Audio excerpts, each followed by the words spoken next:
I think it's important for people to know that not everybody wants you to successfully quit smoking. There are whole groups that really want you to continue to use nicotine in one form or another. The obvious groups are tobacco companies. Oh, they make a lot of money if you use. Hey, another group that makes a lot of money if you use are companies that now produce electronic cigarettes. There's whole marketing budgets out there that are designed to try to keep you using. But that's not the only place.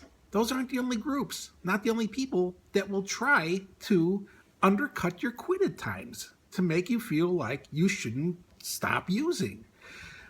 Why are people who really are not going to make money off your smoking still wanting you to use?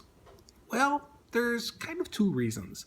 One is they're from people who are users themselves, active addicts, who, when you quit, feel like threatened by the fact that you don't use anymore.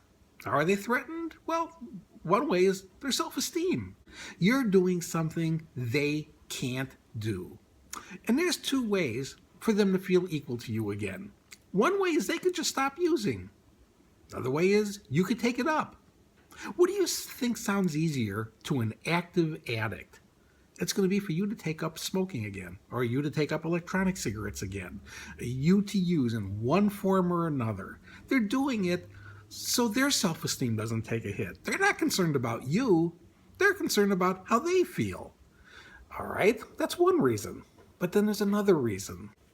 Is more and more people stop using, you'll see more and more pressure to not allow smoking or using of whatever the product is in different venues, whether it be where you work, whether it be where you socialize, whether it be where you live.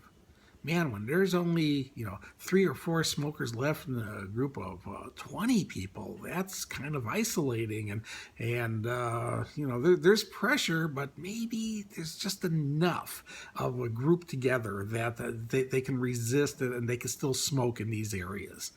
But now when it gets down to there's no one else but you, and now everybody else around you doesn't want the exposure, well, that becomes a real threat to where it could be used by individual mandates. And that's where some people are still looking at this as a strength in numbers. If I can just hang on to a few more users around me, we could band together and make it like, it's okay. Don't tread on our right to do this. And again, this is a situation where it's self-serving. The individual is trying to protect their ability to feed their addiction. Clear and simple. They're addicts. They need to feed it or feel withdrawal more and more often in more and more places, and they don't want that if they can help it. So keep in mind, if you're getting pressure from someone to lose your quit or not start a quit, think of what the motivation is. Is it for your happiness, for your health, for your benefit, or for their benefit? Their benefit is they can sustain addiction.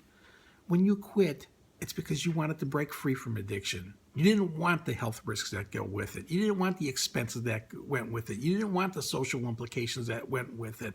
You didn't want the whole package deal of being an active drug addict.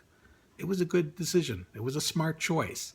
And it's one that while other people may not be thrilled with it, you should be thrilled with it. And all you need to do to keep that decision intact and to stay free for the duration is still just a matter of sticking to your own personal commitment to never take another puff